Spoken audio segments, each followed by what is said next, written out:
नमस्कार. आपल्या आजूबाजूला सरकारी कामात काहीतरी चुकीचं घडतंय असं अनेकदा आपल्या डोळ्यासमोर येतं. पण त्या विरुद्ध आवाज उठवायला भीती वाटते, कारवाईची भीती किंवा उगाच त्रास नको असं वाटतं. पण विचार करा, जर तुम्हाला कोणी सांगितलं की सत्य बोलणाऱ्यांच्या संरक्षणासाठी आपल्या देशात एक कायदा आहे तर? आज आपण नेमकं त्याच कायद्याबद्दल बोलणार आहोत. Whistle blowers protection act 2011. चला तर मग अगदी सोप्या शब्दात जाणून घेऊया की हे कायद्याचं कवच नक्की आहे तरी काय. एक क्षण विचार करा, तुमच्या समोर सरकारी कामात उघडपणे भ्रष्टाचार होतोय. काय कराल तुम्ही अशा वेळी? गप्प बसाल की आवाज उठवाल? खरे तर आवाज उठवण्याची इच्छा प्रत्येकालाच असते, पण पुढे काय होईल या चिंतेनेच अनेक जण मागे हटतात. बरोबर, याच समस्येवर हा कायदा एक उत्तर देतो. मग हा व्हिसल ब्लोअर म्हणजे नक्की कोण असतो?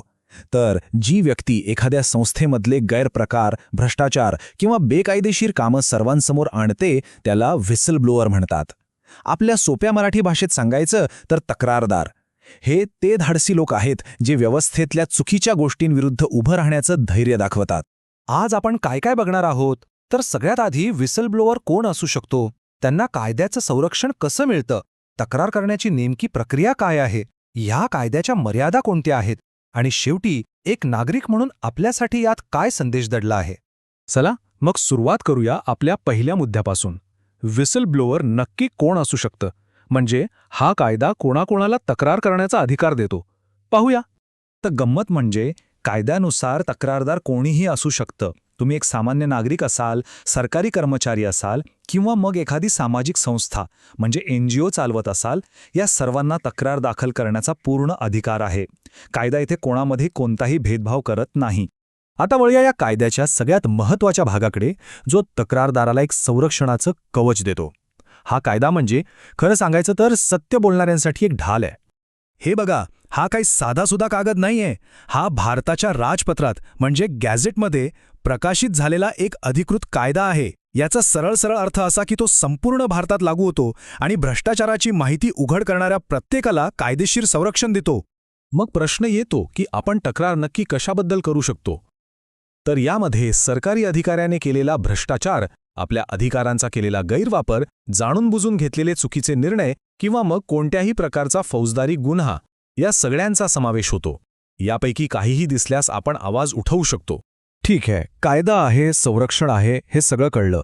पण मग प्रत्यक्ष तक्रार करायची कशी? काय आहे त्याची प्रक्रिया? चला तेही सोप्या भाषेत समजून घेऊया. प्रक्रिया तशी खूप सोपी आहे. तक्रार ही लेखी स्वरूपात द्यावी लागते. इथे एक गोष्ट लक्षात ठेवली पाहिजे, निनावी तक्रारी स्वीकारल्या जात नाहीत, त्यामुळे आपली ओळख सांगावी लागते.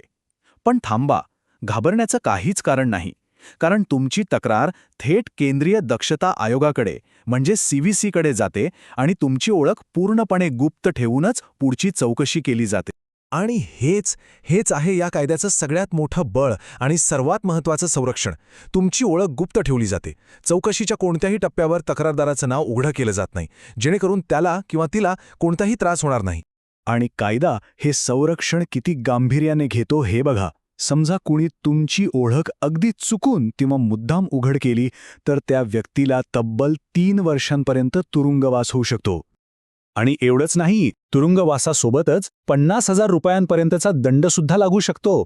यावरूनच आपल्याला कळतं की तक्रारदाराची ओळख जपणं किती महत्त्वाचं मानलं गेलं आहे. पण म्हणतात ना, प्रत्येक गोष्टीला 2 बाजू असतात. तसंच या कायद्यालाही काही मर्यादा आहेत. चला पुढे जाऊया आणि पाहूया की या कायद्याच्या मर्यादा काय आहेत, विशेषतः 2015च्या प्रस्तावित सुधारणांनंतर त्यात काय बदल झाले. 2015 मध्ये एक सुधारणा विधेयक आलं, ज्याने काही गोष्टी तक्रारीच्या कक्षेतून बाहेर ठेवल्या. म्हणजे बघा, तुम्ही भ्रष्टाचार, अधिकारांचा गैरवापर याबद्दल बोलू शकता, पण देशाची सुरक्षा, परराष्ट्र संबंध किंवा मंत्रिमंडळाच्या कामकाजासारखी अति गोपनीय माहिती उघड करता येत नाही.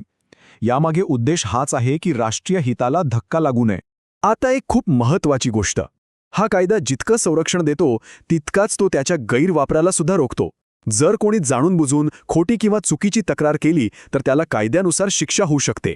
त्यामुळे या अधिकाराचा वापर खूप जबाबदारीने करणं गरजेचं आहे. आणि ही शिक्षा सुद्धा काही कमी नाहीये. खोटी तक्रार केल्याचं सिद्ध झालं तर 2 वर्षांपर्यंत तुरुंगवास आणि वर 30,000 रुपयांपर्यंतचा दंडही होऊ शकतो. यातून हेतू स्पष्ट आहे की कायद्याचा वापर जबाबदारीने झाला पाहिजे. तर मग या सगळ्या चर्चेतून आपण काय शिकलो? एक नागरिक म्हणून आपल्यासाठी काय महत्वाचं आहे? चला, शेवटच्या टप्प्यात हेच पाहूया. तर बघा, सगळ्यात महत्त्वाच्या गोष्टी. 1. भ्रष्टाचाराची तक्रार करण्यासाठी आपल्याकडे कायदेशीर मार्ग आहे.